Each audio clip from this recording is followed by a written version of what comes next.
بسم اللہ الرحمن الرحیم۔ السلام علیکم۔ یہ رسول اکرم صلی اللہ علیہ وآلہ وسلم کے معجزات کے حوالے سے جو ڈسکشن ہمارے یہاں چل رہی تھی، اس میں بہت سارے معجزات ہیں رسول اکرم کے۔ شق القمر، قرآن مجید میں اس کا ذکر موجود ہے، اور کنکریوں کا ہاتھوں کے اوپر کلمہ پڑھنا، اور درخت کا چل کر آپ کے پاس آنا، اور اس کے علاوہ بہت سارے۔ ان میں ایک معجزہ ہے رد شمس کا۔ رد شمس یعنی سورج کو لوٹا دینا، سورج کو لوٹا دینے والا۔ چونکہ اس معجزے میں یہ ہے تو رسول اکرم صلی اللہ علیہ وآلہ وسلم کا معجزہ، لیکن چونکہ اس معجزے میں علی علیہ الصلوۃ والسلام کا ذکر آ جاتا ہے کہ علی علیہ السلام کی خاطر رسول اکرم صلی اللہ علیہ وآلہ وسلم نے سورج کو پلٹایا تھا۔ رد شمس کا جو معجزہ ہے، رد شمس کا جو واقعہ ہے، یہ رسول اکرم صلی اللہ علیہ وسلم نے جو انگلی کا اشارہ کیا، سورج پلٹ آیا، یہ علی علیہ السلام کی خاطر تھا، کیونکہ علی علیہ السلام کی نماز عصر جو ہے وہ قضا ہو رہی تھی اس سلسلے میں۔ تو اس کے اوپر جو ہے نا وہ مخالفین بڑا اعتراض اٹھاتے، یہ کیسے ہو سکتا ہے بھئی؟ اگر شق القمر ہو سکتا ہے تو رد شمس کیوں نہیں ہو سکتا؟ رسول اکرم صلی اللہ علیہ وسلم کی انگلی کے اشارے سے چاند کے دو ٹکڑے ہو سکتے ہیں، جو اب جدید سائنس نے بھی ثابت کر دیا ہے، قرآن مجید میں اس کا ذکر بھی آیا ہوا ہے۔ تو پھر رد شمس کیوں نہیں ہو سکتا؟ انگلی کے اشارے، رسول اللہ کے انگلی کے اشارے سے سورج کیوں نہیں پلٹ سکتا؟ اس میں کیوں اس میں جو ہے نا وہ شک کیا جا رہا ہوتا ہے؟ شک نہیں ہے، بغض علی ہے، کیونکہ علی علیہ السلام کا ذکر اس میں آ جاتا ہے نا، اس لیے علی کے بغض میں رسول اللہ کے معجزے کو انکار کرنا شروع کر دیتے ہیں۔ وہ ہے کیا؟ رد شمس کیا ہے؟ اور اس کے بارے میں علماء اہل سنت نے اپنی کتابوں میں کیا لکھا ہوا ہے، یہ میں آج آپ کی خدمت میں پیش کرتا ہوں۔ قاری ظہور احمد فیضی بڑی مشہور شخصیت ہیں، پاکستان کی بڑی علمی شخصیت ہیں، لاہور کے رہنے والے ہیں، ابھی حیات ہیں، اللہ تعالیٰ ان کو عمر خضر عنایت فرمائے۔ انہوں نے امام نسائی کی کتاب السنن الکبریٰ کا جو چیپٹر ہے خصائص علی، اس کی شرح لکھی ہے۔ اس کی شرح کے صفحہ نمبر 737 کے اوپر حدیث رد الشمس کا متن کے عنوان سے لکھتے ہیں کہ امام طحاوی روایت کرتے ہیں کہ حضرت اسماء بنت امیس رضی اللہ تعالی عنہا فرماتی ہیں کہ رسول اللہ صلی اللہ علیہ وآلہ وسلم پر وحی اتر رہی تھی۔ دار آنے کا آپ کا سر اقدس حضرت علی علیہ السلام کی گود میں تھا، اور حضرت علی علیہ السلام نے نماز عصر نہیں پڑھی تھی، حتیٰ کہ آفتاب غروب ہو گیا۔ بس حضور اکرم صلی اللہ علیہ وسلم نے فرمایا، اے علی، تم نے نماز پڑھی ہے؟ انہوں نے عرض کیا کہ نہیں۔ تو نبی کریم صلی اللہ علیہ وسلم نے دعا فرمائی، اے اللہ، یہ تیری اور تیرے رسول کی اطاعت میں تھا، اس پر سورج کو لوٹا دے۔ حضرت اسماء بنت امیس رضی اللہ تعالی عنہ فرماتی ہیں، میں نے دیکھا کہ سورج غروب ہو گیا تھا، پھر میں نے اس کو غروب ہونے کے بعد طلوع ہوتے ہوئے دیکھا۔ اب یہ کس کتاب میں؟ یہ مشکل الآثار جلد نمبر 4 حدیث نمبر 385، تحفۃ الاخیار بالترتیب شرح مشکل الآثار، ان دونوں کتابوں کے اندر یہ موجود ہے۔ اور یہ امام طحاوی جو ہیں، یہ اہل سنت کے امام ہیں، حدیث کے امام ہیں یہ۔ اور یہ جن کتابوں کا میں نے ریفرنس دیا ہے، جن کتابوں کا ریفرنس قاری ظہور احمد فیضی نے دیا ہے، یہ دونوں کتابیں اہل سنت کی مستند کتابوں میں شمار ہوتی ہیں۔ مگر چونکہ علی علیہ السلام کی خاطر رسول اللہ نے سورج کو پلٹایا تھا، لہٰذا اس حدیث کے اوپر شک کیا جانے لگا۔ بعض نے تو یہاں تک کہہ دیا کہ موضوع ہے، جعلی ہے، گڑی ہوئی حدیث ہے۔ اس حوالے سے امام طحاوی ایک اور سند کے ساتھ لکھتے ہیں۔ وہ کہتے ہیں کہ حضرت اسماء بنت امیس رضی اللہ تعالیٰ عنہ فرماتی ہیں کہ نبی کریم صلی اللہ علیہ وسلم نے مقام صحبہ میں نماز ظہر ادا فرمائی، پھر حضرت علی علیہ السلام کو کسی کام کے لیے بھیجا۔ جب وہ واپس آئے تو نبی کریم صلی اللہ علیہ وآلہ وسلم نے نماز عصر پڑھ چکے تھے۔ پھر نبی کریم صلی اللہ علیہ وسلم حضرت علی علیہ السلام کی گود میں سر اقدس رکھ کر سو گئے اور انہوں نے کوئی حرکت نہ کی حتیٰ کہ سورج غروب ہو گیا۔ پھر نبی کریم نے دعا فرمائی، اے اللہ، بے شک تیرے بندے علی نے اپنے آپ کو اپنے نبی کی خاطر روکے رکھا، لہٰذا آپ اس پر سورج کو لوٹا دیں۔ حضرت اسما بنت امیس رضی اللہ تعالی عنہا فرماتی ہیں، پھر سورج طلوع ہو گیا حتیٰ کہ اس کی روشنی پہاڑوں اور زمین پر واقع ہوئی۔ پھر حضرت علی علیہ السلام اٹھے، وضو کیا اور نماز عصر ادا فرمائی۔ پھر سورج غروب ہو گیا۔ یہ واقعہ خیبر میں مقام صحبہ پر واقعہ ہوا تھا۔ اس کے لیے جو ریفرنسز انہوں نے دے رکھے ہیں وہ یہ کتاب ہے مشکل الآثار، جلد نمبر 4، حدیث نمبر 3851، تحفۃ الاخیار بالترتیب شرح مشکل الآثار۔ اچھا، اب یہ حضرت اسما بنت امیس کون ہیں جو اس حدیث کی راوی ہیں؟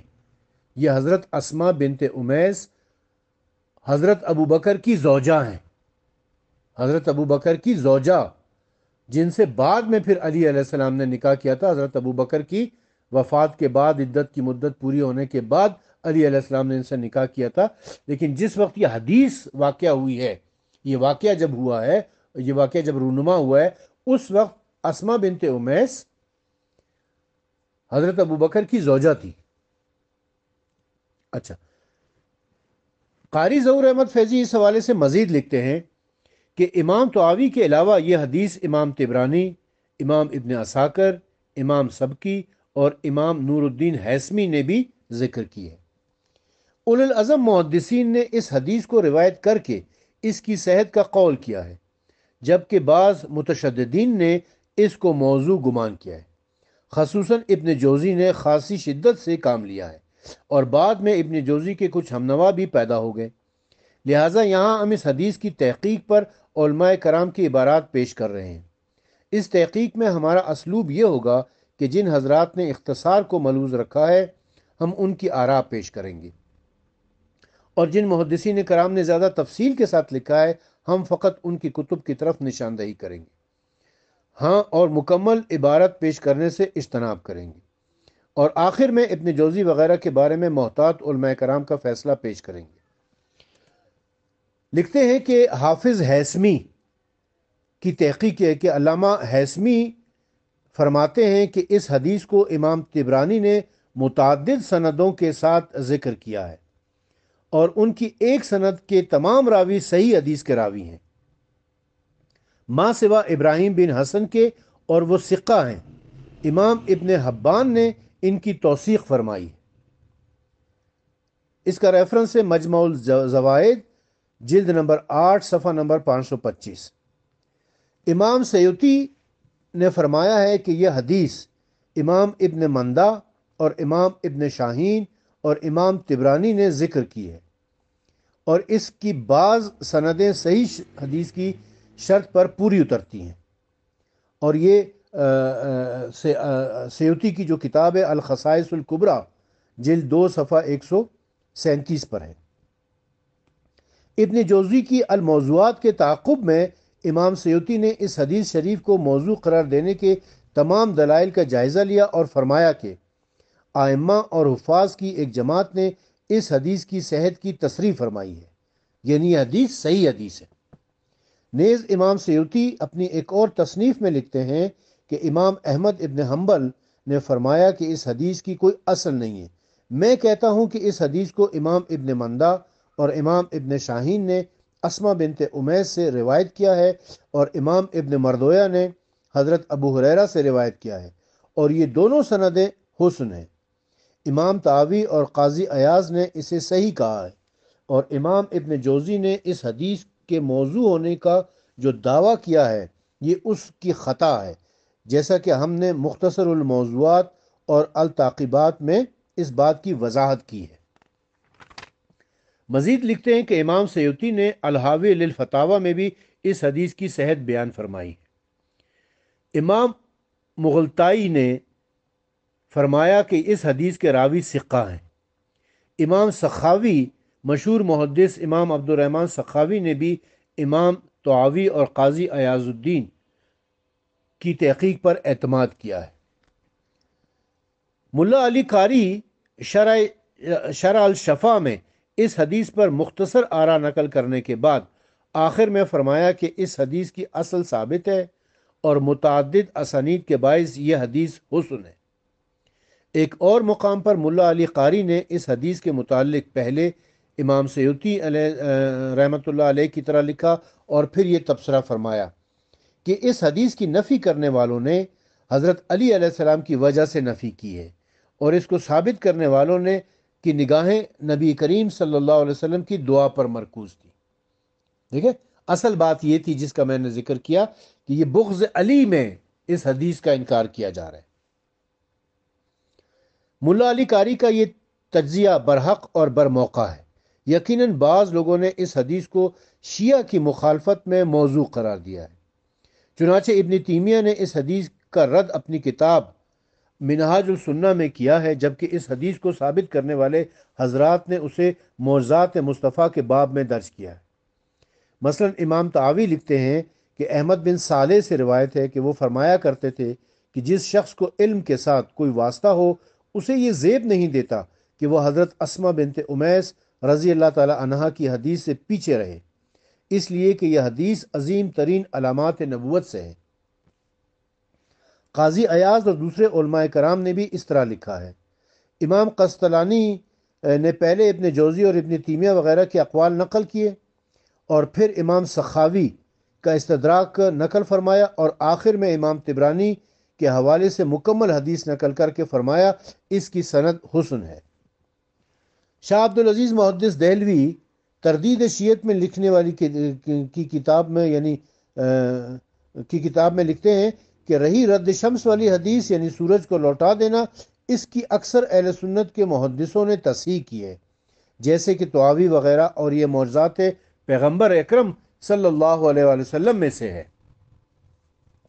تو ابھی اگر اس کے اوپر بحث کرنا شروع کریں نا تو قاری ظہور احمد فیضی صاحب نے تو اتنی لمبی بحث کی ہے کہ اس ایک کے اوپر، اسی حدیث کے اوپر انہوں نے کئی علماء اہل سنت کی اقتباسات لکھے ہیں اور پھر اس کے اوپر مستقل تصانیف لکھی ہیں کہ حدیث رد شمس پر مستقل تصانیف جو علماء اہل سنت نے کر رکھی ہیں، اور اس کے بارے میں مختلف رائے، یعنی انہوں نے کوئی تقریباً 20 صفحات کے اوپر صرف اس ایک حدیث کے اوپر بحث کی ہے۔ تقریباً 20 صفحات جو ہے نا وہ اس ایک حدیث کے اوپر انہوں نے بحث کر کے بتایا ہے کہ یہ حدیث صحیح حدیث ہے۔ لیکن اللہ برا کرے تعصب کا، بغض علی کا، جس کا کوئی علاج ہمارے پاس نہیں ہے۔ اب اسی کی تائید میں بائبل سے ایک روایت آپ کی خدمت میں پیش کرتا ہوں۔ بائبل کہ جس کی ایک کتاب ہے بائبل، آپ جانتے ہیں کہ 2 حصوں پر مشتمل ہے، پرانا عہد نامہ اور نیا عہد نامہ۔ کتاب مقدس کے نام سے جو بائبل شائع ہوئی ہے، جو پروٹسٹنٹ فرقے کی بائبل ہے، اس کی پرانے عہد نامے کی کتاب یشوع، یعنی حضرت یشوع بن نون جو کہ حضرت موسیٰ علیہ السلام کے وصی تھے، حضرت موسیٰ علیہ السلام کے وصی تھے حضرت یشوع بن نون، ان کے حوالے سے ایک واقعہ لکھا ہوا ہے۔ وہ کیا ہے جی؟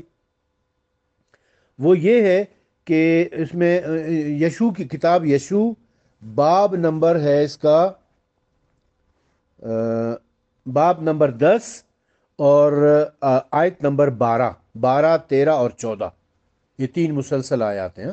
باب نمبر 10 پھر سن لیں، بائبل پرانا عہد نامہ کتاب یشوع باب نمبر 10 آیت نمبر 12، 13 اور 14 لکھا ہوا ہے کہ اور اس دن جب خداوند نے اموریوں کو بنی اسرائیل کے قابو میں کر دیا تو یشوع نے خداوند کے حضور بنی اسرائیل کے سامنے یہ کہا، اے سورج تو جبون پر اور اے چاند تو وادی ایلون پر ٹھہرا رہے۔ اور سورج ٹھہر گیا اور چاند تھما رہا جب تک قوم نے اپنے دشمنوں سے اپنا انتقام نہ لے لیا۔ کیا یہ عاشر کی کتاب میں نہیں لکھا؟ اور سورج آسمان کے بیچوں بیچ ٹھہرا رہا اور تقریباً سارے دن ڈوبنے میں جلدی نہ کی، اور ایسا دن نہ کبھی اس سے پہلے ہوا ہے اور نہ اس کے بعد میں جس میں خداوند نے کسی آدمی کی بات سنی ہو، کیونکہ خداوند اسرائیلیوں کی خاطر لڑا۔ اب یہ بائبل سے میں نے آپ کی خدمت میں پیش کیا۔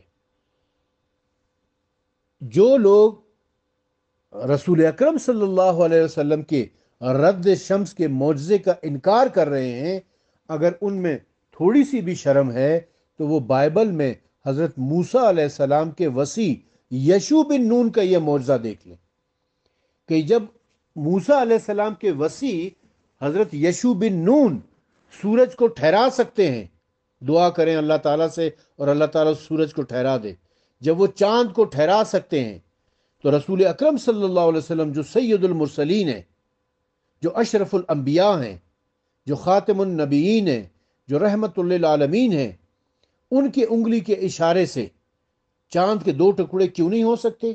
ان کے انگلی کے اشارے سے سورج پلٹ کر کیوں نہیں آ سکتا؟ یقیناً آ سکتا ہے، بالکل آ سکتا ہے، اور ایسا ہوا بھی ہے۔ لیکن شق القمر کا انکار نہیں کرتے یہ لوگ، کیونکہ شق القمر کا ایک تو علی علیہ السلام سے تعلق نہیں بن رہا ہے نا، وہ خالصتاً رسول اکرم صلی اللہ علیہ وسلم کا معجزہ ہے، اور انگلی کا اشارہ کیا، چاند کے دو ٹکڑے ہو گئے۔ سائنس نے بھی یہ چیز پروف کر دی آج کل۔ لیکن رد شمس کا انکار کیوں ہے؟ کہ یہ علی کی خاطر ہوا تھا، تو بغض علی میں جلنے والے رسول اکرم صلی اللہ علیہ وسلم کے معجزات کا بھی انکار کرنے لگے ہیں۔ یہ ہے مومن اور منافق کی پہچان، کہ جو مومن ہوتا ہے وہ علی علیہ السلام کے فضائل بیان کرتا ہے، ان سے محبت کرتا ہے۔ جو منافق ہوتا ہے وہ ان سے بغض رکھتا ہے، ان سے جلتا ہے، یہاں تک کہ رسول اکرم صلی اللہ علیہ وآلہ وسلم کے واضح معجزات کا بھی انکار کرنے لگ جاتا ہے۔